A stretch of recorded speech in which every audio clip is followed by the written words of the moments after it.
Good evening, frog lovers. Bonk bonk to you all. And welcome to this Victorian Environment Friends Network talk. We have Jane Petch and David Angelis presenting a new resource to guide frog monitoring by citizen scientists in Melbourne Water's catchment management area. And we're all extremely frog and excited about it. Before we begin, I'd like to acknowledge Aboriginal and Torres Strait Islander peoples as the traditional custodians of the land and pay respects to their elders, past and present. I acknowledge that this land was never ceded and that we can all pay the rent. So just briefly, who is the VEFN, in case you don't know? The Victorian Environment Friends Network is a network for volunteers by volunteers, run by volunteers. We want to see a flourishing and biodiverse environment supported by all the friends and resources that it needs. Check us out on our snazzy new website, vefn.org.au, and on our socials.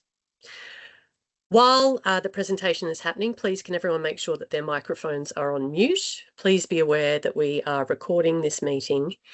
And feel free to pop any questions in the chat, and we'll have Q&A at the end, and Jane and David can answer any questions then.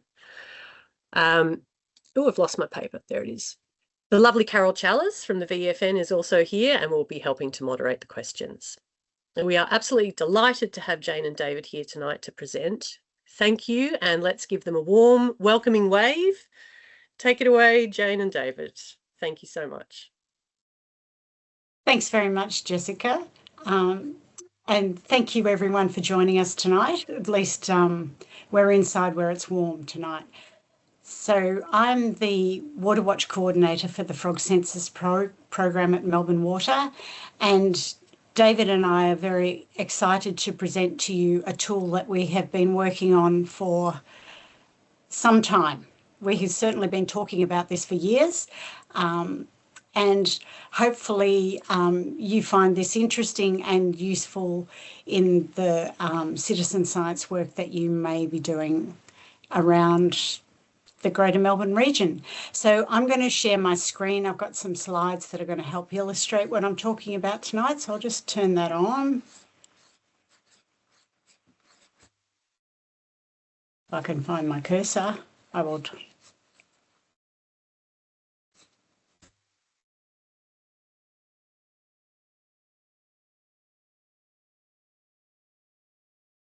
Right, sorry, bear with me a sec.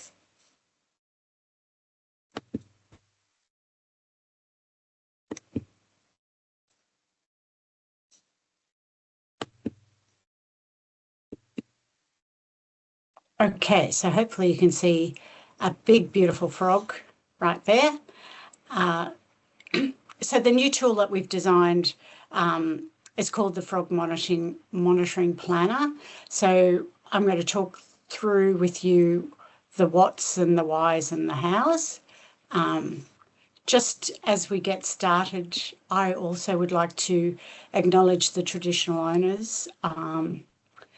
Tonight I'm coming to you from Wurundjeri country, and I would like to pay my respects to their elders, past, present, and emerging, and also to any First Nations people who are with us tonight. So I guess the why is the first starting point for this discussion tonight. So why is it that we want to monitor frogs or find out information about what frogs have found in the Melbourne region? There's many reasons for that. One thing is the interesting life cycle that frogs have between the land and the water. So obviously frogs breed in water, but require the land for the adult frogs. So the adults tend to spend a lot of their time on the land. They're not always reliant on water. So the other thing about frogs is that they are threatened. So within Australia, there's about 20% of frog species are threatened. And in the Greater Melbourne region, we've got 3 threatened species, and that roughly works out to about 20% of the frogs found across the Greater Melbourne region. So the other thing about monitoring frogs is that they are kind of really good environmental indicators because they are reliant on both healthy aquatic systems, but also they require healthy landscapes as well for movement and for feeding. So once frogs have bred, when the metamorphs emerge from water, they need to disperse in the landscape. So ideally, we want to have connected landscape to enable them to move, feed as adults, and also to find places to refuge during the colder months or when it's particularly hot. So they do have quite diverse environmental requirements. The other thing about frogs is that they're relatively easy to monitor and we don't need to use any invasive techniques. We can just listen out for their calls, and that is really the best way to monitor frogs because their calls are generally quite distinctive and relatively easy to hear on a warm spring evening after it's rained. So just a little bit about the frog census program, which Melbourne Water runs. The program began in 2001, and back in the early days, it was a very manual process. People went out with microphones and cassette recorders. Some of the audience may not even know what a cassette recorder is, but that's a physical way of capturing the sound and recording it. So that was then physically posted into Melbourne Water, and someone would listen to that and record the data captured in that recording. But in 2016, we developed the Frog Census app, which is an app for smartphones. And since the development of the app, it's made it much easier for people to become involved in the frog census. And very soon after the app was developed, the number of records the database held almost doubled. So it made it much more engaging and easy for people to take part in the frog census. So why are we gathering this data? So data on frogs is really important to Melbourne Water because we consider frogs one of our key indicator species. So you can see those images there on the slide. This information is taken from the Healthy Waterways Strategy, which guides the management of waterways over a 10-year period. So baseline data is collected at the start of that period, and then there are targets set for each of these key indicators, and they are tracked over that 10-year period. And we're looking obviously to see that we've met the targets set for each of those key indicators.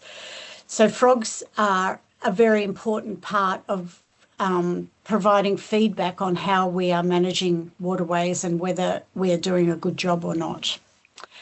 So that's one of the key reasons why we collect data on frogs. The frog census, though, also provides us a lot of important information about threatened species, and this information is really important to help our work on protecting those vulnerable species. So sometimes it can be citizen scientists on the ground that let us know about the location of a threatened species that we may not have previously been aware about. So it's really important. So this information, while it guides the Healthy Waterways Strategy, we're also aware that many community groups like yourselves are also interested in using this kind of data to monitor what's happening in their patch. So that's the reason why we have worked on developing this frog monitoring planner. So what you can see on the screen now is just the landing page for the planner.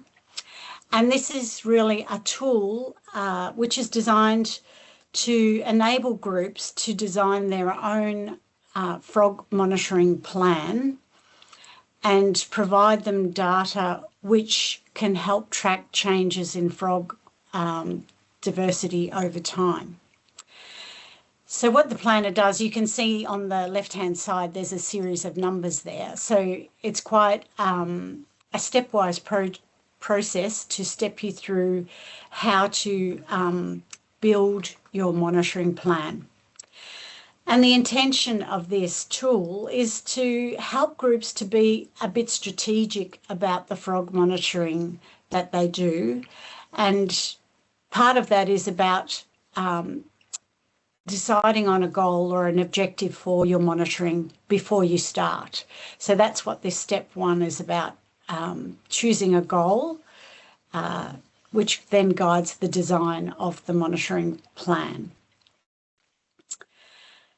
So you may be looking at just getting an idea of the diversity of species found at your site, or you may be more interested in a particular less common frog or in a threatened species, for example. So the planner is designed to give you all the information that you need to go out and monitor for that particular frog group or species, and it's designed so that you are successful at detecting that species if it's present. And part of the beauty of doing this is that once you've got it set up, it's then very easy to run it year on year. You can establish your monitoring sites, and everyone in the group can be clear about how, when and where you're monitoring, and that way you can ensure that the data is being collected in a consistent manner, and that means that you can then make year-on-year comparisons with your data, and you can be confident that everyone in the group is monitoring in the same way. So all of those factors are key in gathering data that's kind of statistically significant and from which you can kind of draw some inferences, or you can track change over time. So that's really the essence of what the tool is designed to do. And now I'm going to hand over to David, and he's going to talk to you a little bit about the research that's gone into the design of this tool to make sure that it works as it should. Thanks, David, and I'll stop sharing my screen. No worries, and I'll try sharing mine.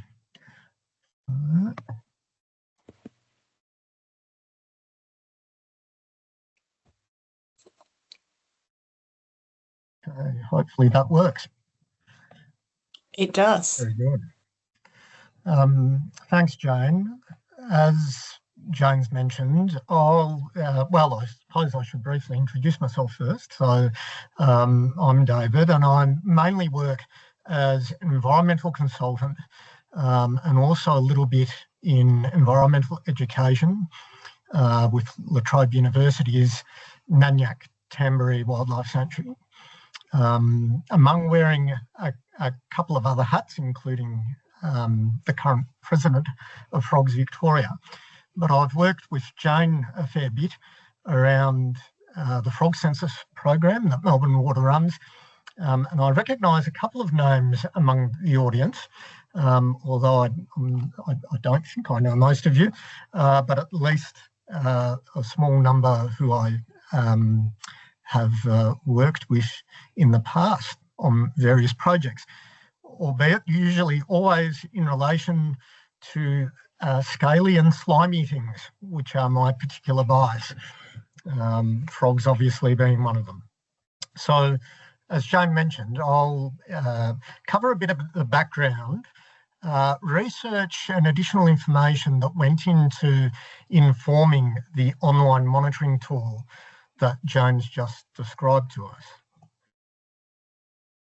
Oh, and how do I move on to the next? Oh, there we are. Okay. And that's what the cover of the technical document that went into informing the development of the online monitoring tool looks like. And this document goes into a fair bit more detail, but the idea is this will be made available on Melbourne Water's Frog Census website, along with the online monitoring tool and accompanying handbook that's still in development from Melbourne Water's end, which won't be quite as comprehensive or go into as much nitty-gritty detail, I suppose, as what this does. This document covers a lot of additional information that goes a bit beyond the usual methods employed for the frog census.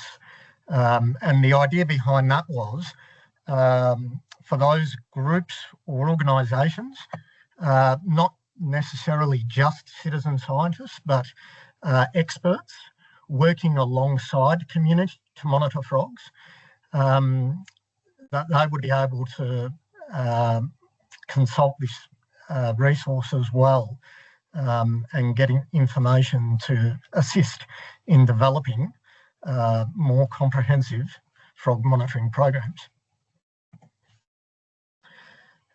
So as an example, the technical document, but also the online tool, step you through in a fairly logical way all the considerations that should be taken into account when you're developing a frog monitoring program from start to end. So initially, even asking the question, why monitor, and what are your main aims or objectives as to why you want to monitor? Is it to survey for a particular species to try and determine whether it's still present in an area, or to detect an introduced species, or just interested in broad scale monitoring the diversity of different frog species in your given area or area of interest.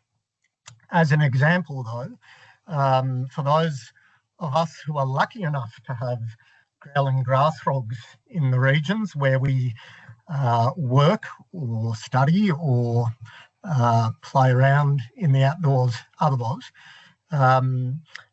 there are priorities in terms of areas that haven't necessarily had a lot of survey in the past, where we might not be sure if growling grass frogs are still persisting there, because there might have been haphazard surveys, but in many cases, not necessarily ongoing monitoring over the longer term.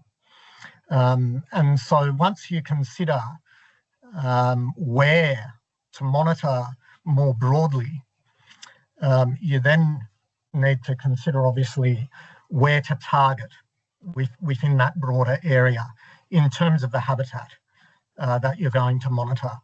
And these are a few examples that are particularly relevant to the frogs of Greater Melbourne, because maybe obviously not all of our local frog species necessarily share the same habitat. A lot of them will. Most of the frogs around Melbourne will breed and hence mainly call in still water bodies.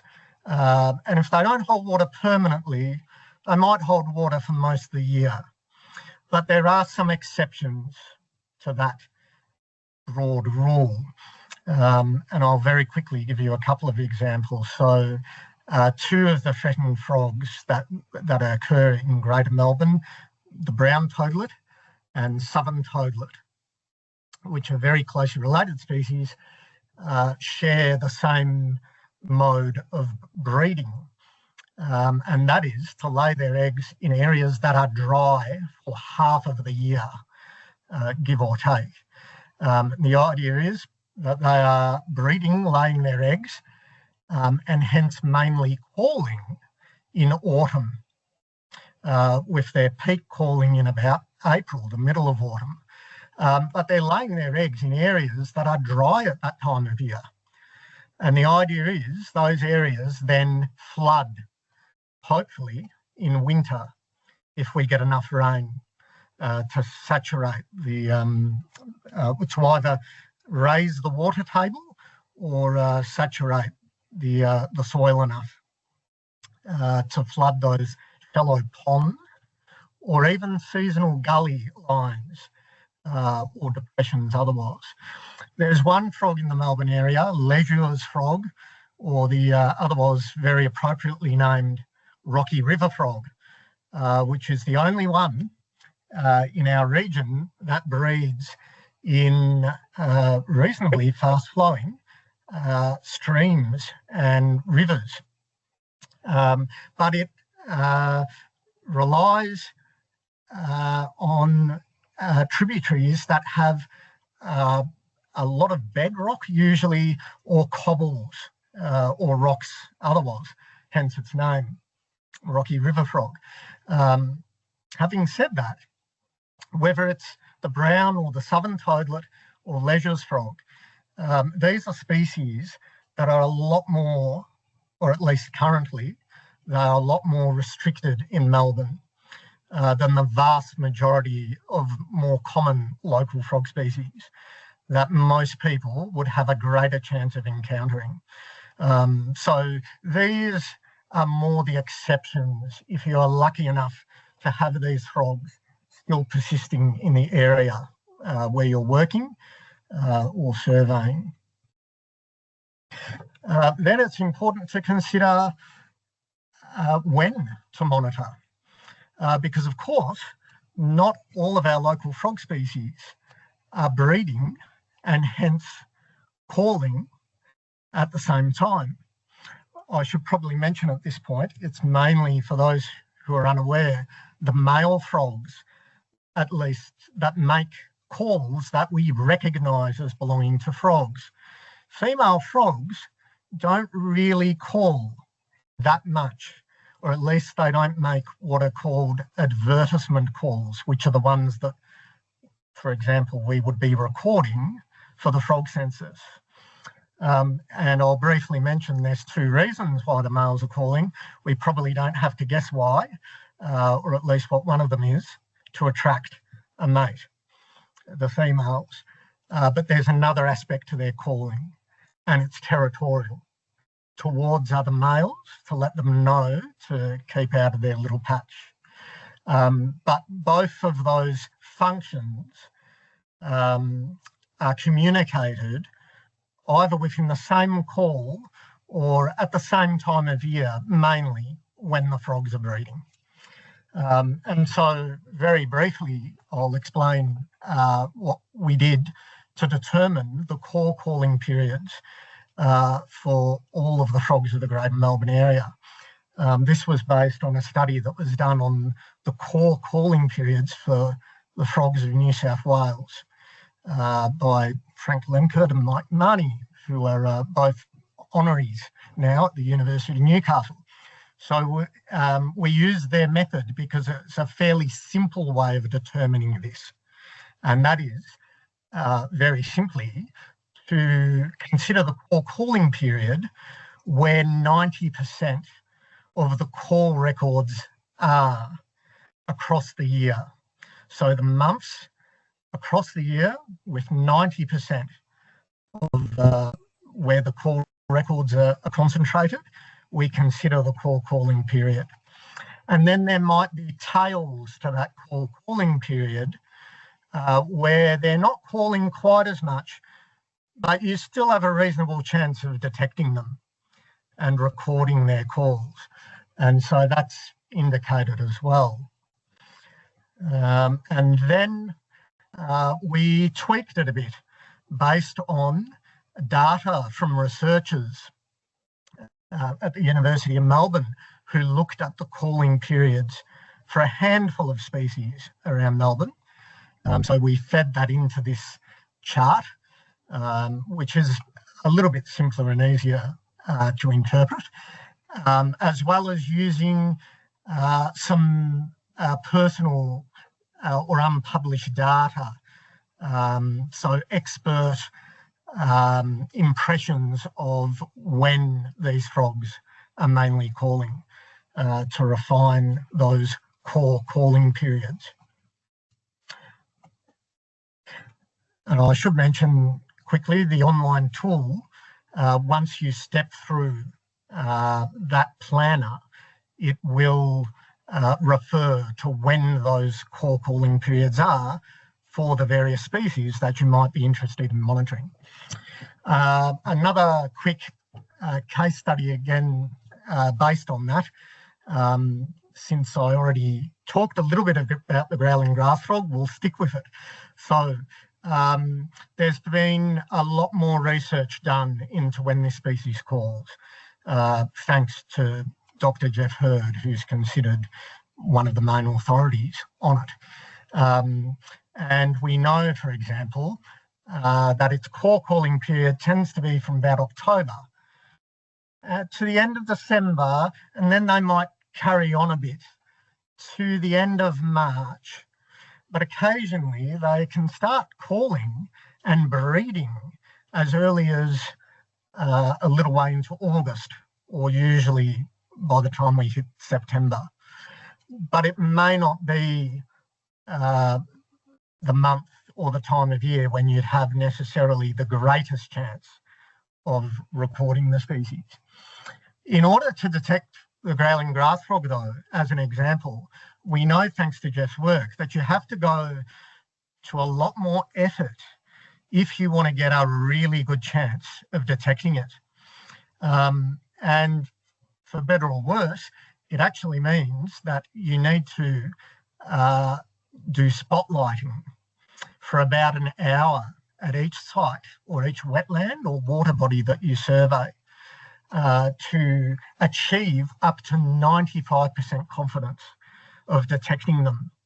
So listening for them and recording their calls for 5 minutes, in this case, a couple of times during the core calling period, unfortunately often isn't enough to have that really high likelihood of detecting them.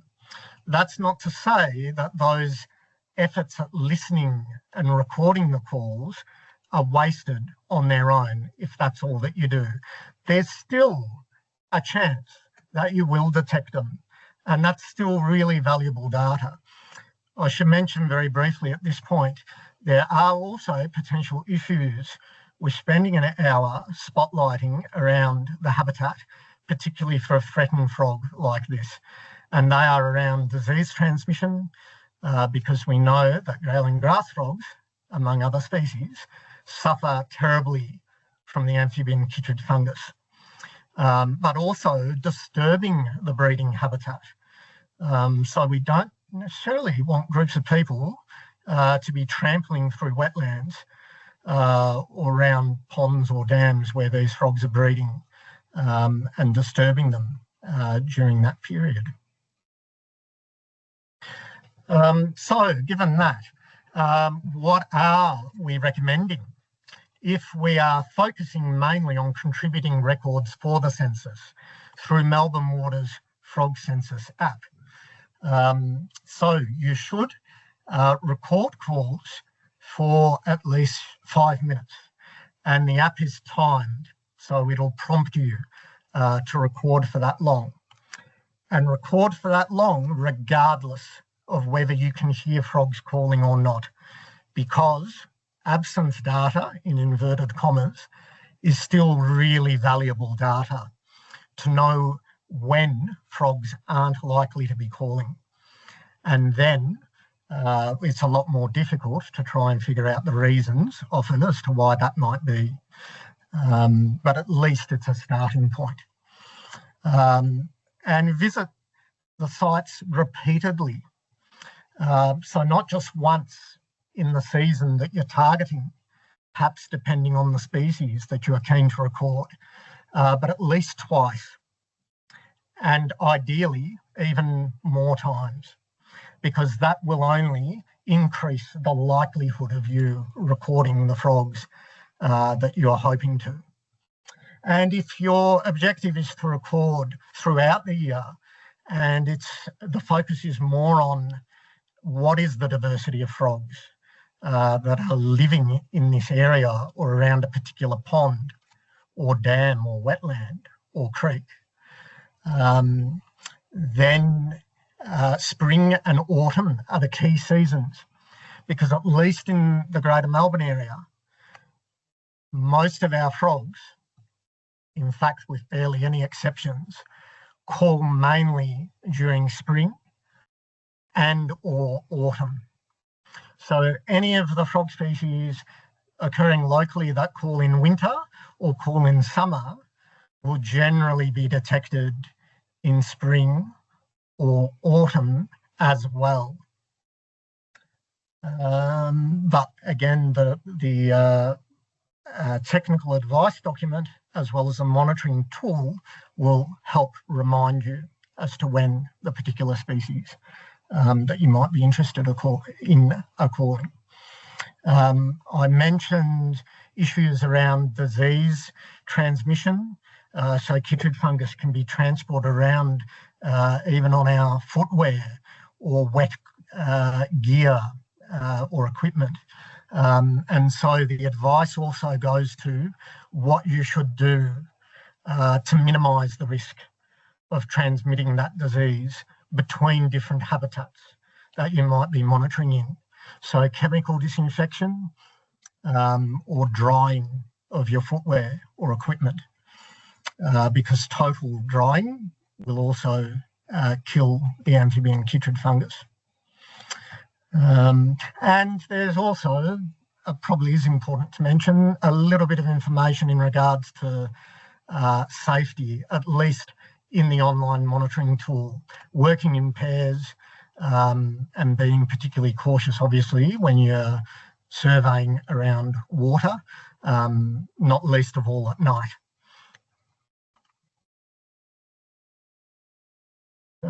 To finish off, the monitoring tool doesn't really touch on other methods, at least not in great detail, that you might be able to use to monitor frogs. The technical advice does, for the purpose of being a bit more comprehensive for those who would like to dive a bit deeper into these alternative methods. And some of them are quite novel. So these two in particular are becoming a bit more popular. No doubt some of you in the various groups that you volunteer with might have used one or both of these techniques. And the beauty of them is that both sampling for environmental or eDNA and using remote acoustic recorders are passive techniques. You don't require animal ethics approval or necessarily a higher level of permission to be using these techniques, because they're not directly interfering with the animals that you're trying to survey for. So they've become really useful for use among citizen scientists for that reason.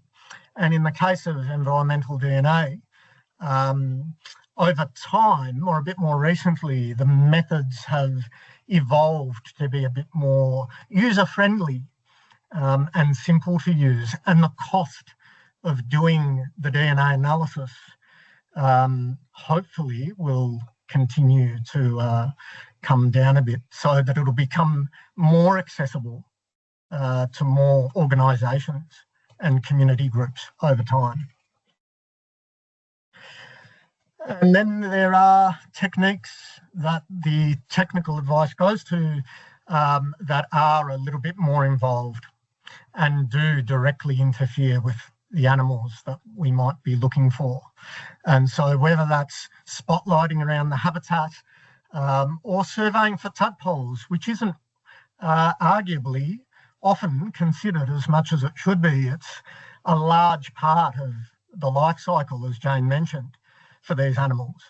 And we often, unfortunately, ignore them at that stage of their life cycle, not least of all because, fairly enough, it is often very tricky to identify tadpoles, but it is possible. But I should emphasise that to use any of these techniques for a community group or organisation, they really need to be paired with expertise or an individual to lead the surveys or who you're able to collaborate with to get that higher level of involvement, but also often requiring animal ethics approval and research permits to undertake. Okay, and that's about it. As far as the technical advice goes, I'll leave it there. And I think now hand back to yourself, Jane, for a bit. Thanks, David. That was really interesting. So now maybe you have... I'll stop sharing. Oh, okay. And I might start sharing. How's that? So maybe following from what David has been talking about, hopefully you've got a greater appreciation for the intention of this tool. So it's really about distilling down some of that expertise that David has comprehensively researched, distilling it down and making it a little bit easier to kind of interpret and then set up something, a practical and achievable kind of monitoring program that you can then repeat year on year, and over time build up a data set that enables you to then make direct comparisons so that you might be able to see trajectories of change, hopefully maybe improvements in the diversity of frogs found at your site as you, complete, vegetation works and restoration works and that kind of thing. Obviously, it takes some time for these changes to have an impact, but without collecting the data, you've got no way of being able to measure that potential impact. So that's kind of what this is all about. So I know it's getting late, but I'm just going to quickly show you a little bit of what the tool does so that you can then have a bit more appreciation for it and then maybe go away and have a play with it and please let me know what you think. So as I showed you before, this is the landing page and we spoke about choosing a goal. So there's 4 options there of goals that you could choose, depending on what you're particularly interested in at your site. As David was talking about growling grass frogs, for an example, you would then come into threatened species and you can select growling grass frog. Then the planner will give you specific descriptions of the kinds of habitats where you're likely to find growling grass frogs and the time of year and the weather conditions that you should monitor that will raise your chance of potentially recording those frogs if they are present. So I guess it is, it's all about statistics. So we're trying to, with the design of this, we're trying to raise the chance of you being able to detect that frog species if they are present. So once you have selected your goal, you then work through the steps. And the next thing to do is to look at your site where you're planning to monitor. And I'll just show you here. Hang on, I'll just change this. That looks a bit better, doesn't it? So this is an example that I've just loaded up of a potential site. So you've got options for how you load the map. You can actually just go in and freehand draw a map if that works, or you can, as I've done here, use a screenshot from Google Maps. Once you have got your map there, you can then go about dropping in monitoring sites, which is what the red dots are, and you would choose those based on the description of the habitat for the species that you're targeting. And one thing that's really important to do is to come up with a consistent name for your sites, so that, and use those names again and again, and that way it makes it easier to search for the data that you've gathered. So the first three letters would be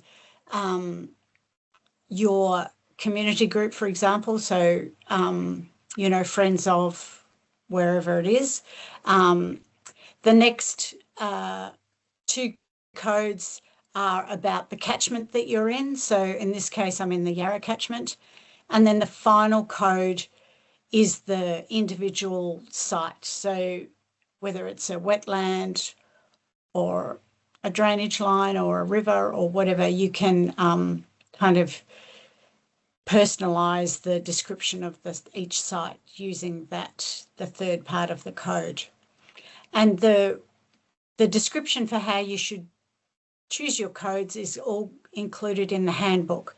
So the handbook is going to be really the accompanying document that will help you with any of these steps that don't seem to make sense. So once you've done your map, then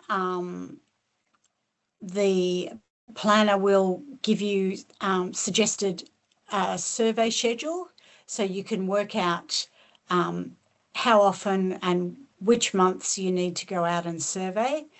And then just prior to going out surveying, you're going to check the weather conditions to make sure they are the most appropriate for that species that you're looking at. So there's also included in here lots, as David mentioned before, lots of information about what you might need to take out with you, some safety protocols to make sure that when you're going out, you're not putting yourself at any undue risk. And then, of course, habitat disturbance. So that's part of the objective of this program, is by creating a very structured way of monitoring, we're not going out and haphazardly roaming all over the wetland area in a random kind of fashion. We're doing it in quite a considered fashion, and that is going to also help to minimise any kind of habitat disturbance that might come about from frog monitoring. So there's no need to wade into water or do any of that kind of thing. Monitoring from the edge of the water body is going to give you perfectly good results. So just stepping through. So the data that's going to come out of this surveying, as I say, doing it in a structured fashion and doing it consistently the same way each time means that you can directly compare the information that you capture in 1 year to the next year. So over time, you can build up a local database that's going to enable you to make some kind of comparisons. And I've just drawn some little tables here to kind of show you the kind of graphical representation you could produce once you have collected data in a consistent kind of way. So this showing a number of different sites where there's been habitat works and looking at comparisons in the number of frog species found at each site in each year, so that you can look and see whether there's changes and improvements in the frog species diversity at that site.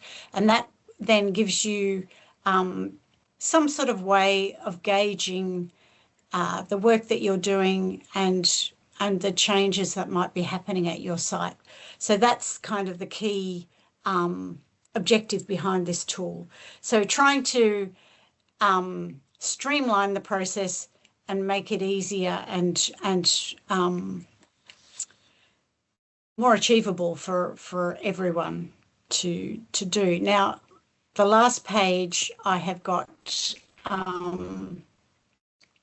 some contact information for myself. So if you've got any questions or you want to follow up something with me, please reach out using the phone number or the email address. And that is a link to the frog monitoring planner right there. So this is kind of a soft launch. It's not yet on our website, but it will be very soon. But you are more than welcome to have a go with the monitor, with the planner now, play around with it, see if you like it, and give me some feedback. I'd love to hear that feedback. So you can either jot down that web address there, or if you, as I say, if you want to send me an email, I can send back a link so that you can access the planner. And I think that's just about it from me. And I just wanted to thank you all again for coming along tonight and showing interest in frogs. And hopefully you feel inspired to get out there and give it a go. And I think we've got a little bit of time left now for questions. So I'll hand back to Jessica. I think she's going to. Thank you so much, Jane and David. That was really interesting, and I'm sure we are all very keen to get out and get the app and start doing a census. I know I will be on the Cororoit Creek for sure. Looking forward to it. We have a question from Stuart. Do you also want data outside Greater Melbourne? That's a great question. I guess yes and no is the answer, which is not a very straight answer. We're always interested in any information on threatened species, but one of the reasons why it's a bit difficult for us to take data from all of Victoria is just because of our limited capacity to verify all of those calls. So if we had data from across the whole of Victoria, it might be more than our experts could handle. So that's why we primarily want data from the Greater Melbourne region. But if you are hearing threatened species, then we definitely would like to hear about that. Hopefully that's an answer. Stuart's saying he lives in Bannockburn. Just FYI, if that's yeah, that's the area that they're from. Okay. Remind us briefly where Bannockburn is. Down towards Geelong. No, yeah, okay. Yeah. Maybe I'll only just very briefly add, even if you are outside of Melbourne's waters catchment management area, or the Melbourne CMA area, the monitoring tool and technical guidance may still be useful to you. It just might mean that if you're contributing records to the frog census, as Jane mentioned, they won't necessarily go into that greater pool or be verified by Melbourne waters ecologists. But that's not to say that you might still find the resource handy for your area outside of the Greater Melbourne region. So yeah, there's no reason why others across Victoria couldn't necessarily tap into the resource and use it for their own area. If the frog species that occur in your other area, obviously, are the same ones or similar to the ones that occur in Melbourne. But even then, the general methods will still be useful for the most part. Brilliant, thank you. Do we have any other questions? Please do feel free to pop your hand up and speak as well. Don't need to pop it in the chat. When will the app go live? Oh, the app is already live. Oh, it's live now. Okay. Yeah. So there's two different things. So there's the app. It's the Frog Census app, which you can use at any time in any way you want to. Okay. The planner is really for community groups to set up a kind of structured monitoring program at their site. But that's not to say that you can't use the Frog Census app anytime you like. And we're always very happy to receive that data. This is more about creating a structure. So if you're a Friends of group and you've got a patch that you're looking after and you're just wondering about, you know, is this a typical kind of frog species diversity we would expect in a site like this, or is it less than typical? So doing structured kind of monitoring in this way can help to answer some of those questions. So that's kind of what it's all about. Sorry, John, we'll just try and get the microphones sorted. Carol, are you?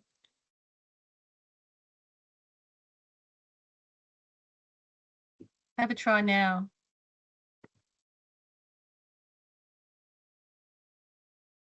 Just unmute. If you can unmute, if you need to speak. Did you want me to say something? That's answered my question. Excellent. John, did you have a question?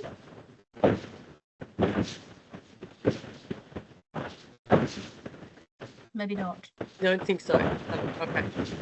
I've popped the link you gave just down there into the chats. Thank you. So, I could have done that too. Sorry, I should have done that. So you can all have a look. Oh, that's fantastic. Well, if there's no other questions, but please do feel free to write in to either us at the VEFN or Jane's got details up there, and we can follow up with anything else. And at some point we will also pop this recording on our events page of our VEFN website as well, so you can hop back on and have a look at it there as well. So if there's no more questions, I guess we should head off into the night and look forward to listening to frogs when the time comes. But thank you so much, everyone. Thank you for coming, and thank you, David and Jane. We really appreciate the time you spent with us here tonight.